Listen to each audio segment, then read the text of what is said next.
When I look at my fellow humans, I see ghosts of animals past. Glimpses of an epic story that's hidden inside us all. My name's Neil Shubin.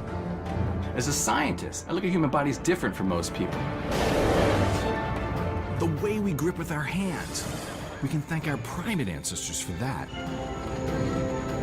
How we hear so many sounds, that dates back to creatures the size of a shrew. And the further back we go, the stranger it gets.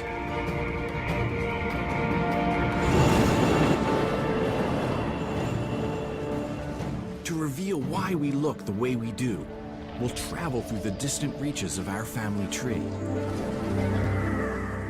and meet an unusual cast of characters. The ancestors that shaped your body. The family you never knew you had. From the Badlands of Ethiopia. She's beautiful. To the shores of Nova Scotia. This is the spot. We'll search for clues that lie buried in rock. His eyes are like globes. And he's like, I found it. And search for answers written in our DNA.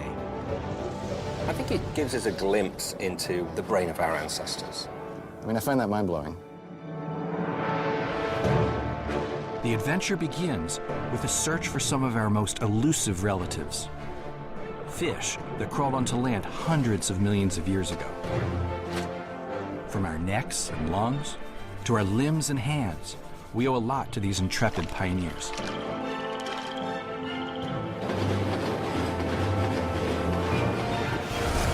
So if you really want to see why you're built the way you are, it's time to meet your inner fish.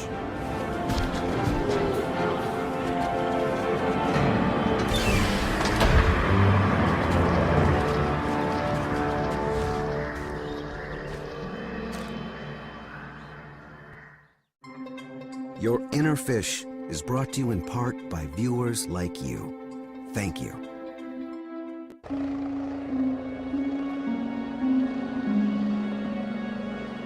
Look at that. That's perfect. He's going right up the valley. The Canadian Arctic is one of the most desolate regions of the planet. But there's nowhere else I'd rather spend the summer.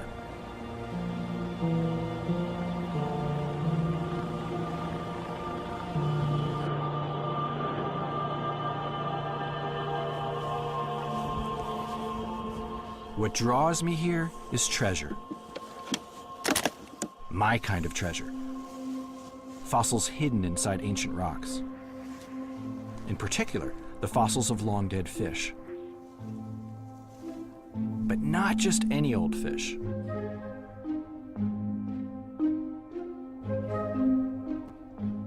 I'm hunting for fish that carry the story of our own bodies inside of them. How I got here and what I found could change the way you think about yourself and your body.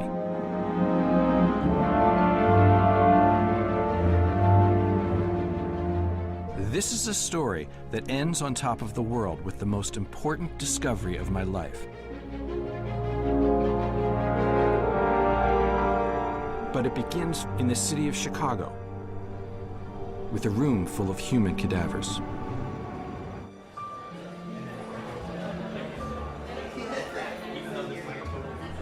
It was more than a decade ago, and I just moved to the University of Chicago as chairman of the anatomy department. And I remember, hanging around with the students around the tables here, just getting to know them and letting them get to know me. They're launching their careers as future physicians, and there's some nerves and skittishness those first few days. And they almost invariably ask, Dr. Shubin, what kind of doctor are you? Are you a surgeon? Are you a cardiologist? And I'd say, well, no, I'm a fish paleontologist. And so I'd get this look like, well, what? I want my money back. But it soon became clear that being a paleontologist, and not just any paleontologist, a fish paleontologist, is a very powerful way to teach human anatomy. Because often some of the best roadmaps to our own bodies are seen in other creatures.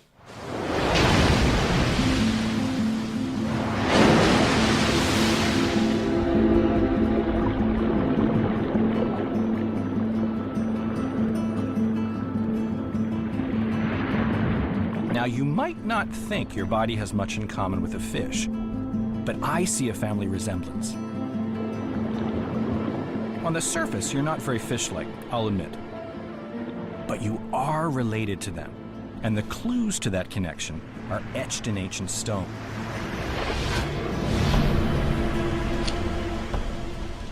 Fossils unearthed around the world reveal that fish are the first creatures with bony skeletons. They have backbones and skulls, just like you and me. This shared anatomy connects us to fish and to a long line of other animals. To see what I mean, imagine the complete history of life on a giant family tree, from the first microscopic organisms billions of years ago to all animals alive today. Our history lies on one branch of this tree of life, and we can trace our ancestry back. Around 400 million years ago, you'll find fish swimming in oceans and streams. 40 million years later, the first amphibians appear on land.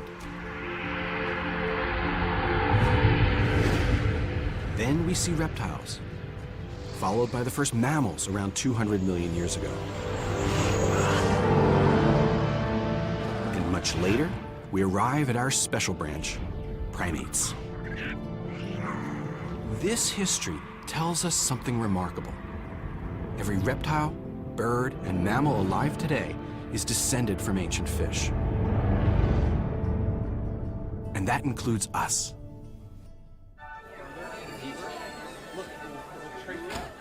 So how does this legacy play out in our anatomy?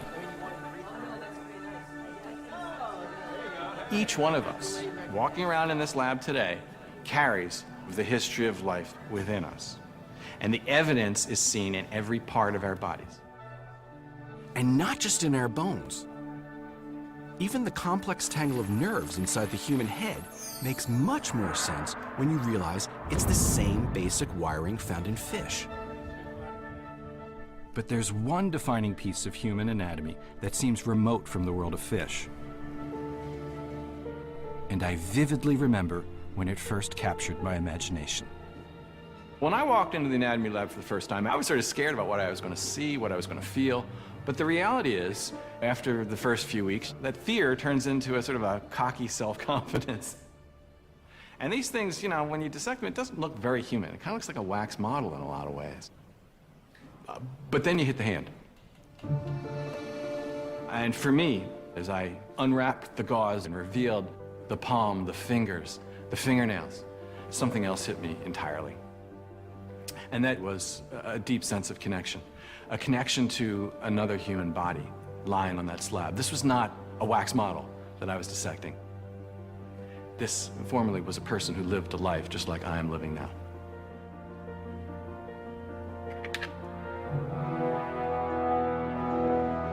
When I see the anatomy within the human hand, I'm in awe of the intricate connections between bone, tendon, and muscle.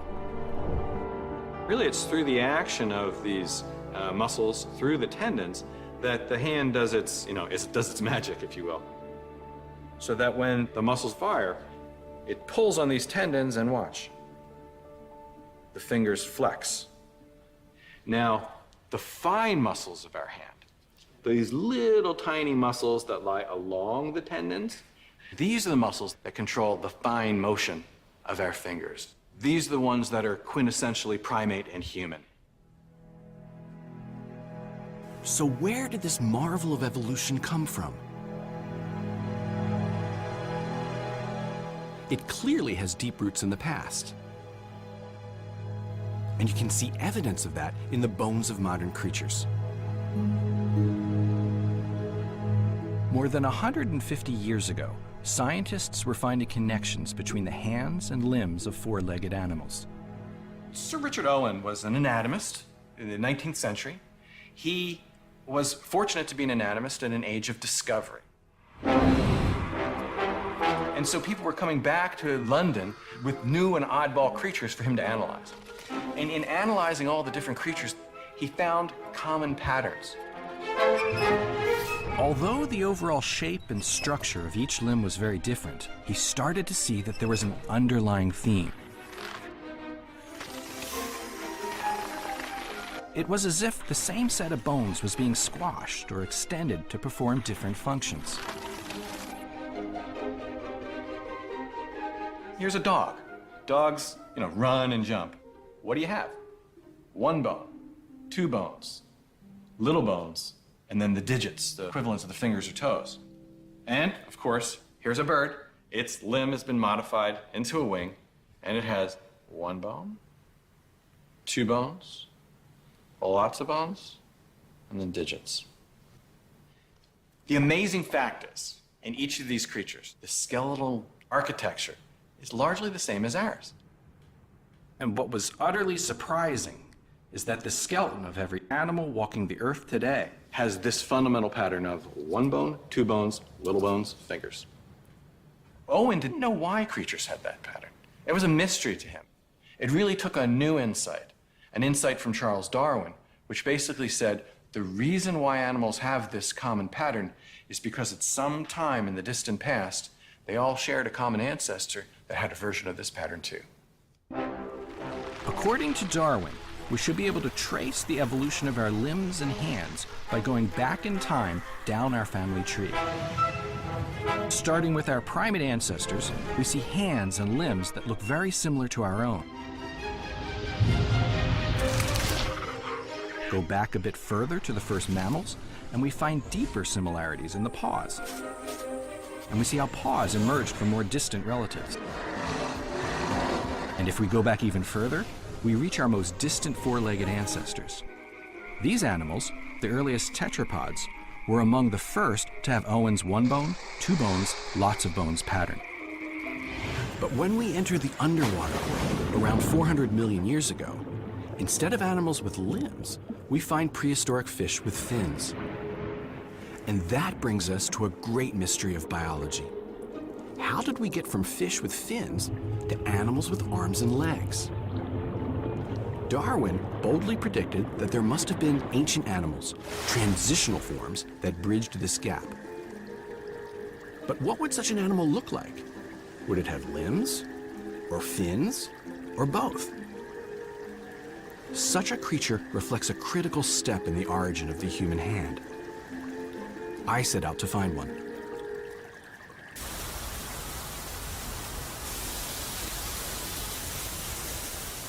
I started my search back in the early 90s when I worked in Philadelphia. Okay. I knew that finding this transitional fish was going to be a tall proposition. A lot of them are out in the Chicago lab. And the first question was, where to look? The world's a big place. The Earth is a giant planet, and fossils are very small, so how do you find those things? Well, there's a checklist we run through. We look for places in the world that have rocks of the right age. If you're interested in the origin of dinosaurs, there's one age of rock to look at. If you're interested in the origin of transitional creatures between water and land, there's another age of rock. Then you look for places in the world that have rocks of the right type, the kinds of rocks that are likely to hold fossils. We knew from previous discoveries that rocks from the Devonian era, around 360 million years old, were likely to contain early tetrapod fossils.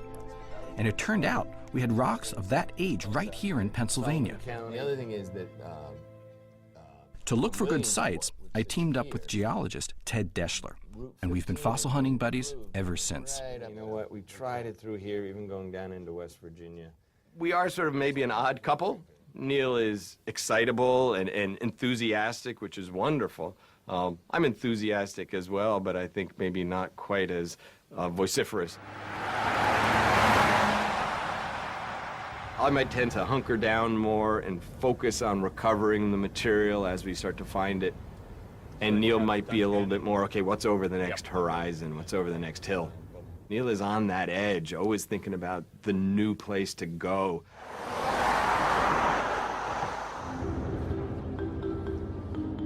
Ted and I would sit in the car with maps in one hand and geological papers in the other, and we tootle through these state roads.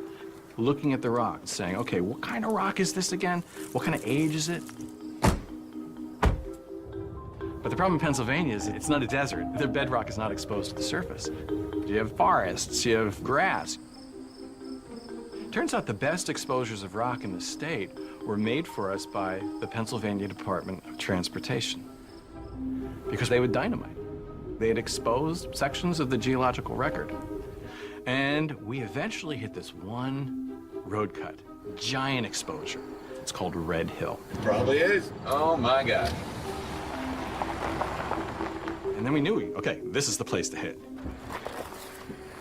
We had ambitions to explore the globe, but our first expedition didn't take us to an exotic desert halfway around the world.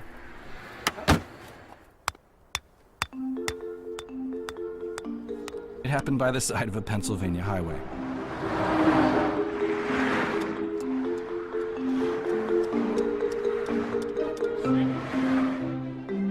Had revisited Red Hill one time when I was not there.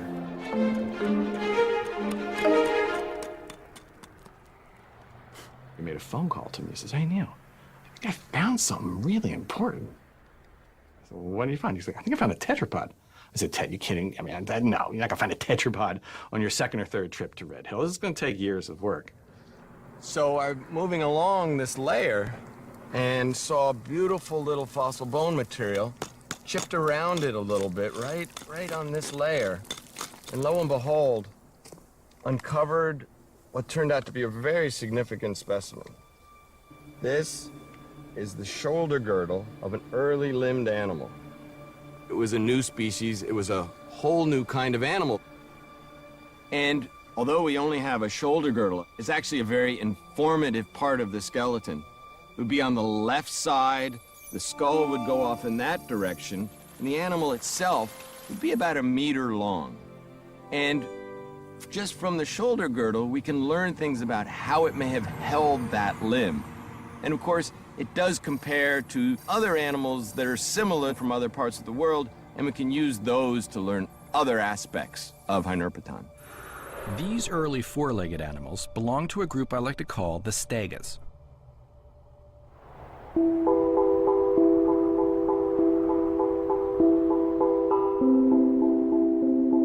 Some of the best specimens had been found in Greenland by a paleontologist named Jenny Clack, who began working there in the 80s.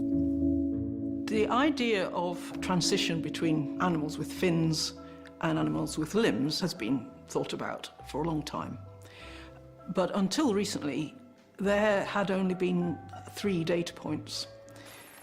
Something that was obviously a fish at one end, something that was obviously an animal with legs and walking around at the other end, and in the middle was this very peculiar thing called Ichthyostega. Using the latest scanning techniques to build a 3D model of Ichthyostega, Jenny's trying to get a better sense of how this creature lived. She's working with animal motion expert Stephanie Pierce at London's Royal Veterinary College. Basically what we wanted to see was how much movement was possible at each of the limb joints and how this compared to modern animals. They compared Ichthyostega to modern tetrapods, like salamanders, to figure out how this fossil might have moved. Using pressure pads and high-speed cameras, they could measure how the limbs of modern animals work and compare this to the bones of Ichthyostega. Ichthyostega's forelimbs could push the top half of the body off the ground, but the back end has got these paddle-like hind limbs which are useful in water for swimming with, but on land act as stabilizers to stop the thing toppling over. The anatomy of the bones suggested that this four-legged animal had just come onto land. It was right at the edge of our search. But between these tetrapods and ancient fish, there was still a gap spanning millions of years. If we could find an animal within that gap, we'd be filling in a crucial piece of evolutionary history.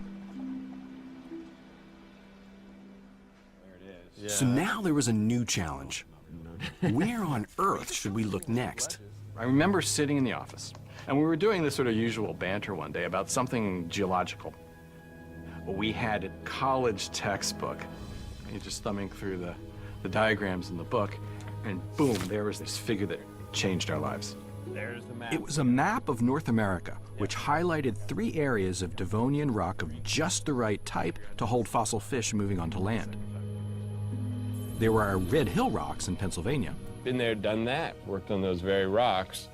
Then there were rocks in Greenland, which Jenny Clack had already searched. But it's that little... Finally, there was this strip across northern Canada, and these rocks were 10 million years older. I remember seeing that and saying to myself, holy cow, this is what we're looking for. My heart was racing when I saw that because no paleontologist had worked on that, expressly looking for early tetrapod. Then you dug out the aerial photos, and that's when I got kind of terrified. I remember seeing this for the first time thinking, you gotta be kidding me. You know, look at all this snow. How do you work there?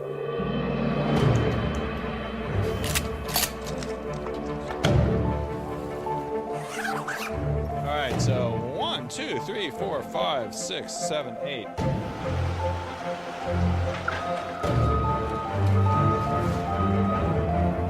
Okay, 2 6s clear.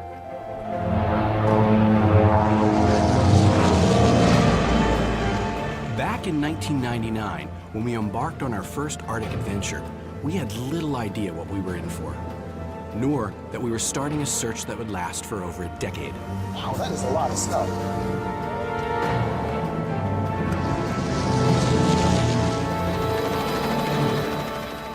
Here, in the high Arctic of Canada, there are no human settlements for miles and miles. No roads, and all you've got is what you bring with you. Here, there's always the risk of being trapped by some of the worst weather on the planet. We're entering the valley now. This is the big gate. Oh, there she is. Yep. I'm looking right at the quarry.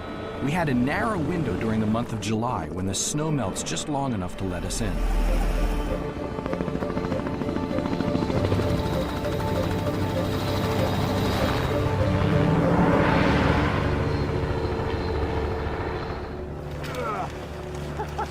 We were trained fossil hunters, but now we would have to figure out how to become Arctic explorers. So when the helicopter drops you off in the Arctic for the first time, you're standing here saying, what am I doing here? You know, you're thinking, oh, polar bears. That's the first thing you look for. Is there anything on the landscape? Everything white becomes a polar bear. The last thing on your mind are fossils.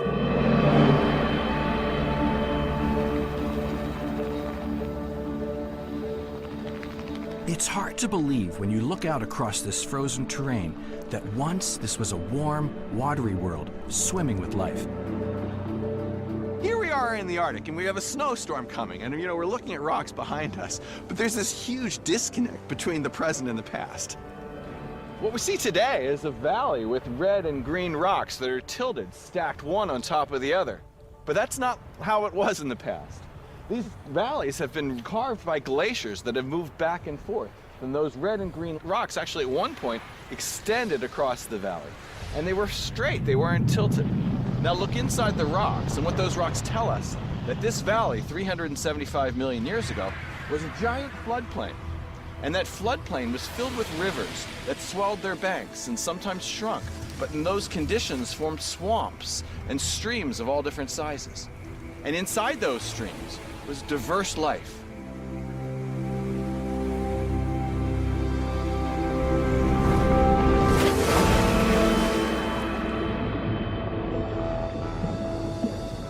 Somewhere out there, we were hoping to find an intrepid fish on the brink of the historic transition to life on land.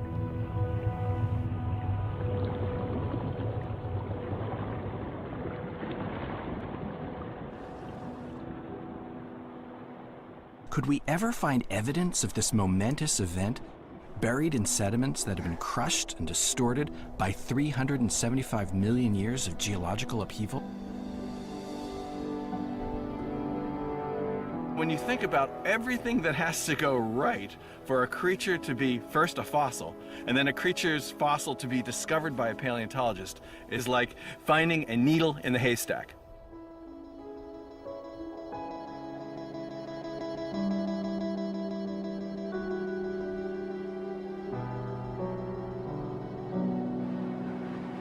We were determined to find that needle, if it was out there.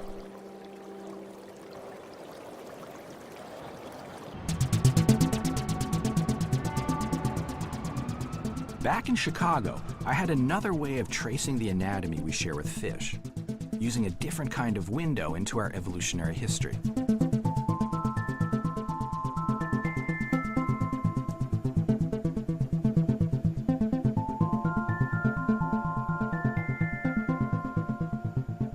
When I wasn't looking for fossils in the summers, I'd spend my time looking under a microscope at embryos. And I was watching, at the time, bodies forming from egg to adult. And there's an incredible beauty to that process. In the early stages of development, all animals start as a single cell. They divide again and again until gradually a body emerges, with a front, a back, a top, and a bottom. It became very clear early on in the process some of the most important embryos were fish. Because fish have the basic body plan in their embryos that was to become our own bodies. If you see an early fish embryo and a human embryo side by side, you'll see something remarkable. They look almost identical. We really do look like fish. Both embryos have a head, a body, a tail, and many other similar features. And one of those similarities exists in the neck, or what's called the pharyngeal area. In both fish and people, what you find are a series of swellings called gill arches. Turns out that in fish, those swellings become components of the gill apparatus. In people, they become portions of our lower jaw, portions of our middle ear, part of our voice box. So this is a wonderfully elegant developmental process, but sometimes things go wrong. And when they do, your inner fish can come out. So my kids are really good friends with the Richardsons. One day, I get an email from Seth, their father, who says, "Doctor, my wife's a fish." And I said to myself, I gotta check this one out. We're here for the fish. The fish is available. It's fresh. Come right through. I think if you go towards the back. Oh, we'll cut through, yeah. Hey, Seth, is this your family album? Yes, exactly.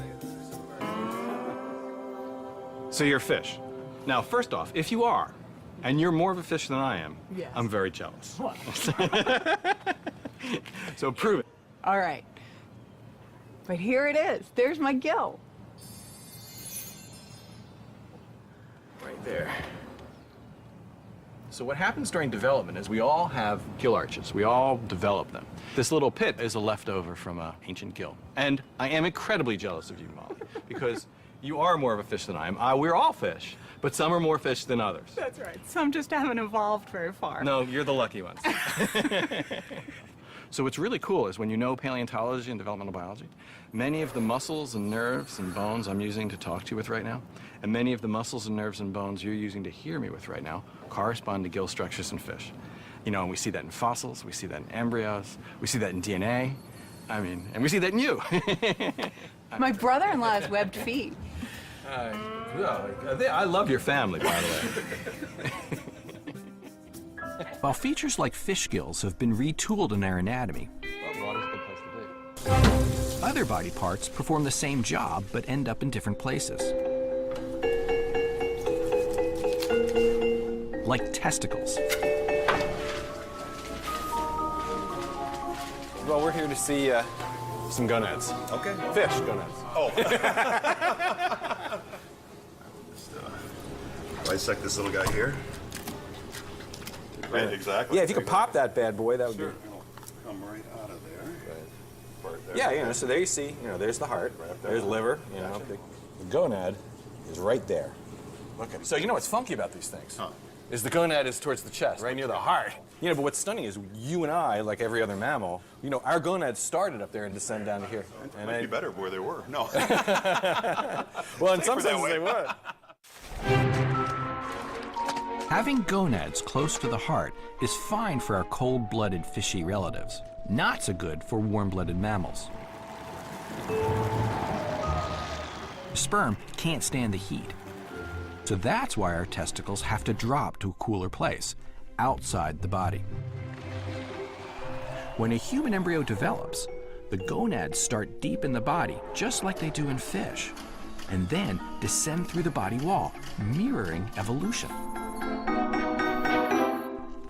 But that creates a weak spot in males where our guts can pop through. This leaves us vulnerable to certain kinds of hernias. You think about why humans have hernias. It's because our testes descend. Right. They start up here, they go down into the scrotum, and the body wall it gets weaker because of that reconfiguration. Yeah. The testicles. And so, we'll find that you have a weakness in the body wall in some cases, and folks get hernias. And that's why fish don't get hernias? That's why fish don't get hernias. Flaws in the human body, like our susceptibility to hernias, remind us that we're all adapted from ancient ancestors. We are, every one of us, just a jerry-rigged fish.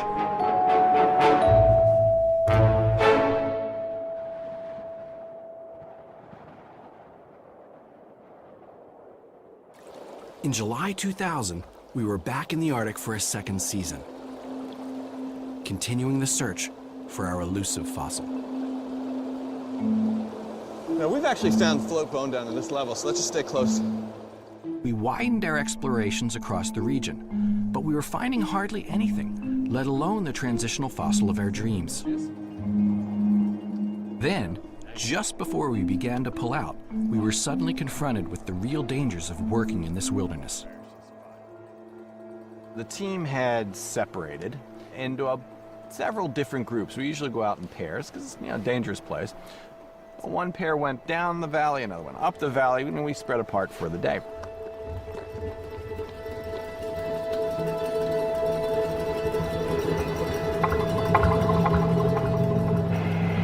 2626, this is Bird Fjord. This is Bird Fjord, over. We all return to camp at the end of the day, and the idea is everybody needs to return back to camp by radio call at 7 o'clock when we make our safety check back to the station. And so we're making dinner, and we're waiting for the radio call, and, come on, around. It's like, hey, you guys see Jason? No, I see Jason. You see Jason? I said, I asked you that question. You didn't see Jason? And all of a sudden it became, nobody saw Jason. Where's Jason? This is our youngest member. We were looking out for him the entire season, and no Jason. I mean, my heart was really beginning to race. Then I hear footsteps outside the tent. The tent fly opens, and there's Jason. His eyes are like globes. And he's like, I found it. I found it. I said, Jason, what did you find? You find a polar bear? What? I mean, every pocket was burgeoning with bones. He goes, I got these bones. He's laying them out on the table one after another. It's daylight 24 hours a day. So we ran down to Jason's site and began that night to crawl it, looking for the layer that was kicking out the bones.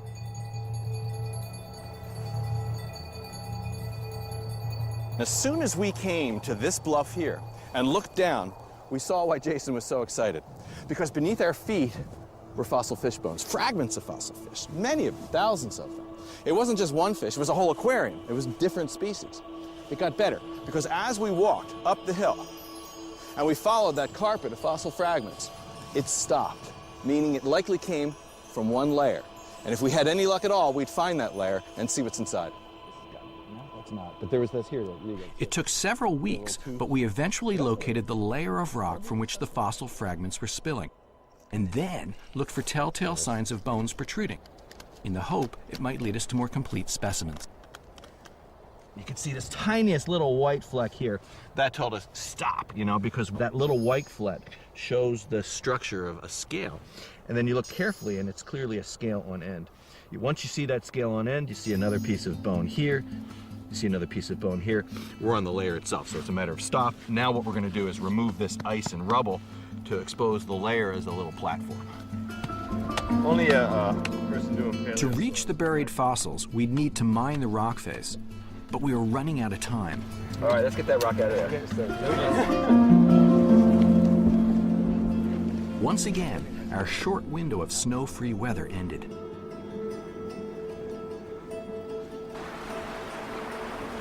Now, are you guys looking for that flight tomorrow, or were you guys delaying it until the 4th?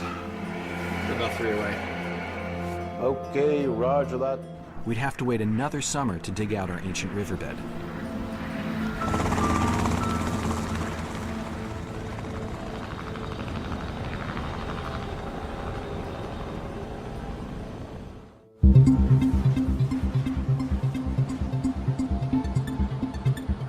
Back home, a very different kind of scientific adventure was unfolding. A revolution was underway in evolutionary biology, one that would reveal a profound genetic connection between fins and limbs. Oh, yeah. My lab would play a role in the search, but we were part of a much bigger effort.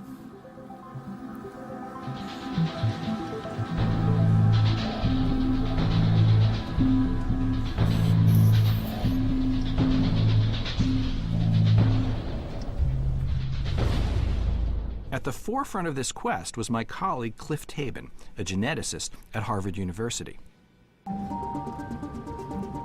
Cliff had been focusing on how digits, like fingers, form.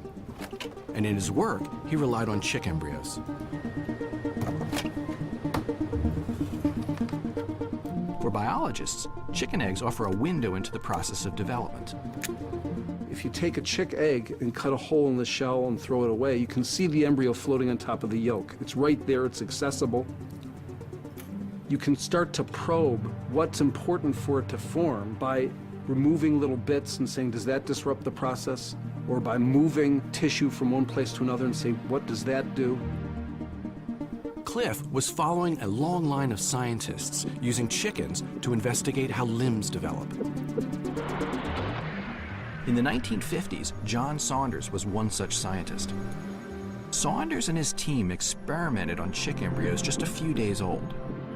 They focused on little protrusions called limb buds, from which the wings would eventually emerge.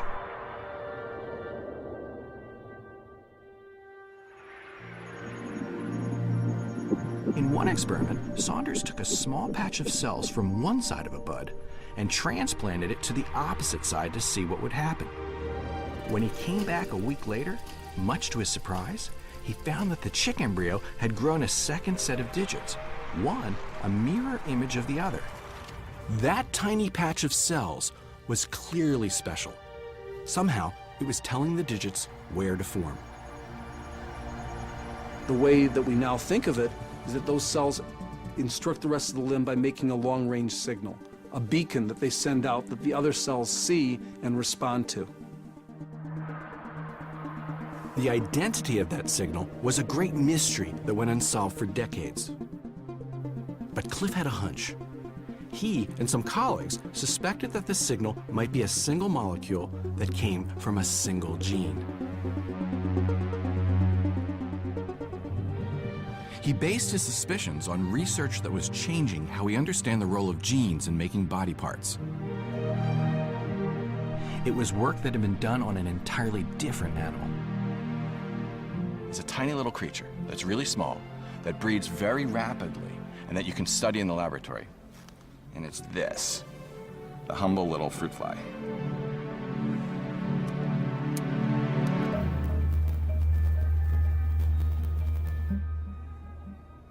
By studying how fruit flies develop, scientists have made some amazing discoveries.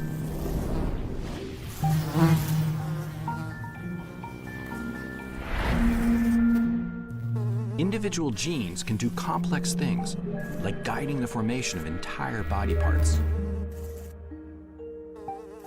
There was one gene, dubbed hedgehog, that caught Cliff's attention.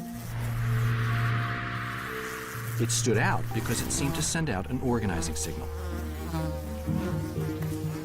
In a fly, this signal, hedgehog, told different cells to do things in a particular order depending on how close they were to the source of the signal. Cliff wondered if a gene like hedgehog might play a similar role in chickens. So his team took the fly hedgehog gene and looked for a match in the chicken. After months of searching, they found it. Then, remarkably, they discovered the gene was active in exactly the same patch of cells identified by Saunders. They dubbed this new gene Sonic Hedgehog, after the video game character. So did Sonic Hedgehog produce the mysterious signal everyone wanted to find? Ultimately, we wanted to know whether this gene that we discovered, Sonic Hedgehog, really is the key signal for making the array of digits in the hand. In a groundbreaking experiment, Cliff and his team added a bead containing pure sonic hedgehog to the wrong side of the growing limb bud, echoing Saunders' experiments. When he returned a week later, he found his chick had 2 sets of digits just like Saunders' chick. This was a major discovery. Sonic hedgehog, a single gene, was the source of the signal responsible for generating the pattern of the digits. And that really nails it. It really meant that we had the linchpin in our hands and could start looking at how that process worked in detail. It turns out sonic hedgehog shapes not just the wings of chickens, but the paws of mice and other animals, and even our own hands.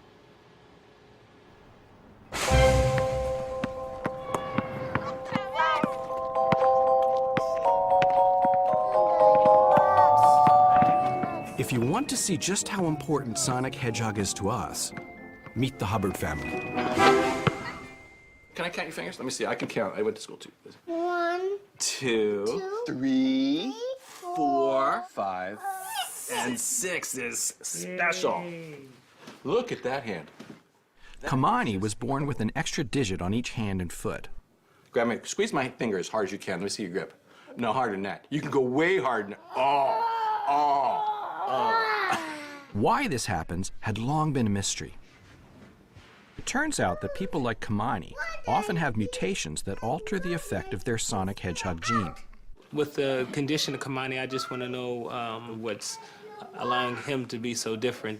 The way our arms and legs originally develop in the womb is they push out from the body as a little bud. So we have 4 little buds sticking out of us as we're little embryos. Then those buds grow out, and eventually they grow out and they elongate. What you have is a paddle, a big broad paddle. Just as in the chicken limb, sonic hedgehog sends out a signal to shape the pattern of our digits.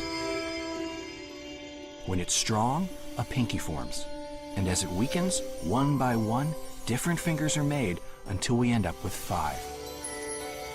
If we turn down sonic hedgehog, fewer fingers are made. But if we were to increase the effect of sonic hedgehog, we would get extra fingers, like Kamani's. It is really quite beautiful that something as simple as a single signal moving through the limb could have such profound and differential effects on the digits. We now knew that sonic hedgehog played a powerful role in shaping the limbs of all sorts of 4-legged animals. So how far back did it go? Could it be a legacy passed down from the earliest fish? Back in my lab, that was a question my postdoc, Randy Don, was tackling. Randy was investigating an ancient type of fish, skates, whose embryos grow in a sac called a mermaid's purse. I guess the thing that struck me the most when I first opened a skate egg was how shockingly similar that embryo looks to a chicken embryo, a mouse embryo, a human embryo. As an embryologist, I should have understood, of course they're going to look similar, but still when you see that, you're thinking, there's 400 million years of evolution that separates me from that embryo, and at one stage in my life, that was exactly what I looked like. It's clear we have a shared genetic history with fish. But do the genes that shape our hands also shape these skate fins? To find out, Randy manipulated the skate embryos like Cliff had done with the chick embryos. He put a bead containing the sonic hedgehog molecule on the opposite side of a growing fin bud. And it turns out that sonic hedgehog was sufficient to cause a mirror image duplication, a second fin to form in this skate. This is exactly what sonic hedgehog had done in Cliff's chickens. We were absolutely stunned, and you have to remember that this is a skate embryo, and what that tells us is that these very basic patterning mechanisms are performing the exact same functions in the skate, in the shark, in the chicken, in the mouse, all the way up to humans.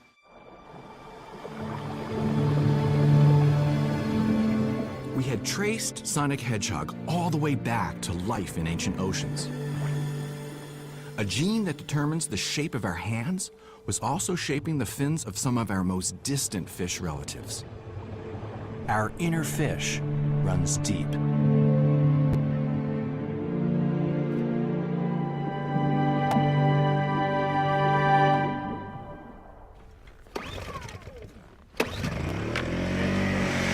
But there was still a big mystery to solve. How did our fish ancestors make the transition onto land? And what did they look like? We were still looking for our elusive fossil, frozen forever on the brink of this great transition.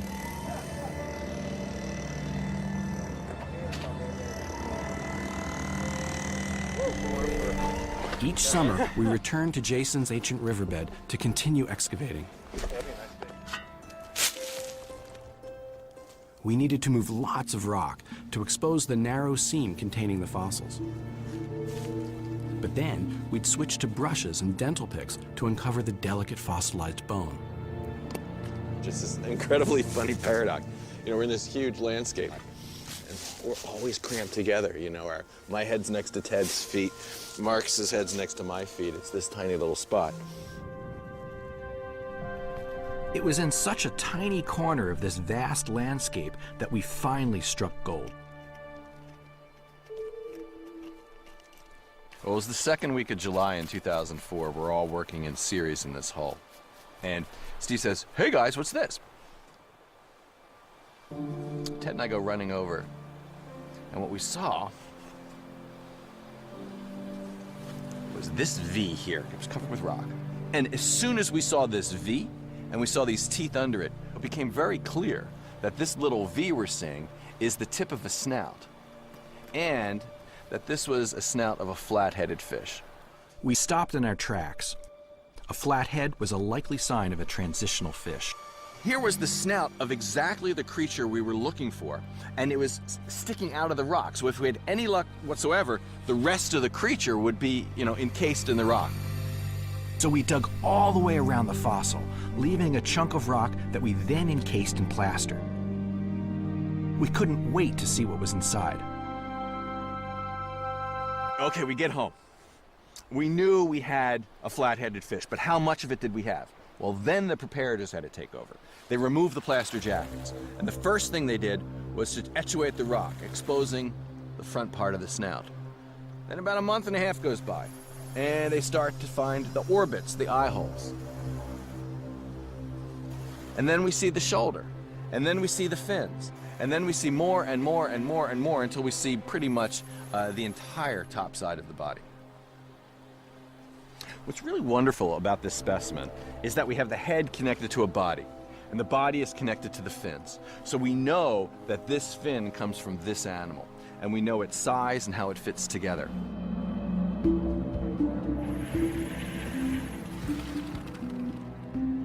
Later, we found parts of other specimens, and some of these were really big, up to 9 feet long. The local Inuit people named our fossil Tiktaalik, which means large freshwater fish. And as we took stock of our discovery, the real excitement began. Here was an animal Darwin had predicted, a real anatomical mixture. It had some features of fish, like scales and fins and gills. It also had lungs for breathing air. And, to our astonishment, it had a neck, the earliest one like ours ever found. But inside the fins lie the clincher. We see an early version of Owen's 1 bone, 2 bones, lots of bones pattern that we see in our own limbs today. It even had a kind of wrist, the first signs of a link to the human hand. Every time you flex your wrist or shake your head, you can thank Tiktaalik and its Devonian cousins adapting to life in these ancient streams.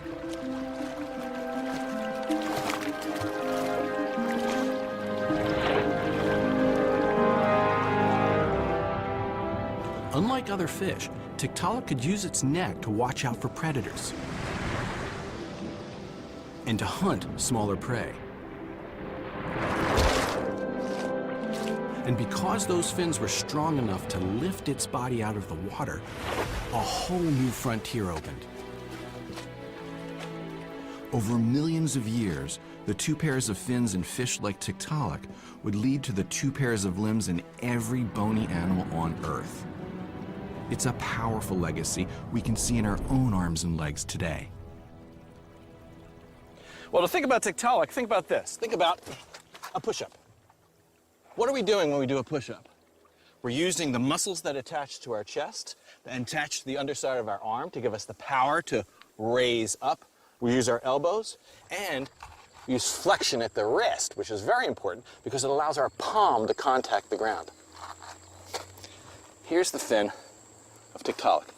And what does it have?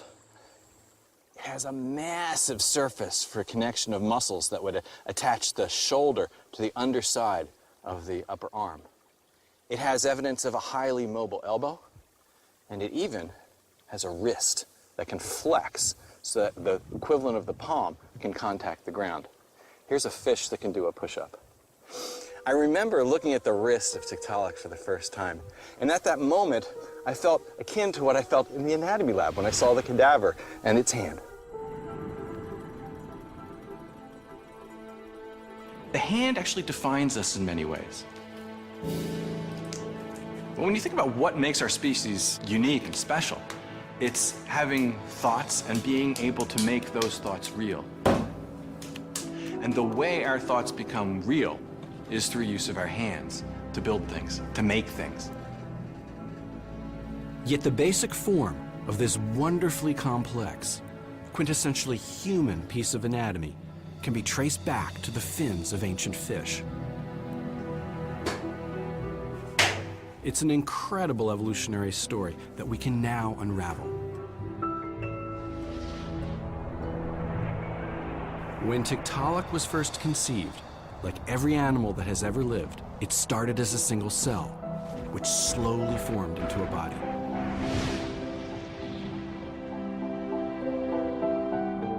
Small buds appeared, and genes like Sonic Hedgehog shaped them into fins.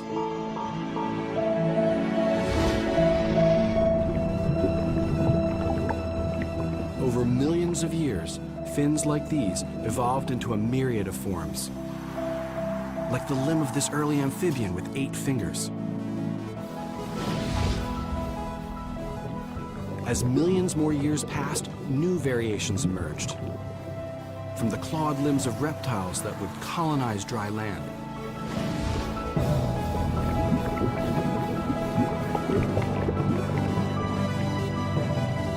to the powerful arms of primates that could traverse through the trees.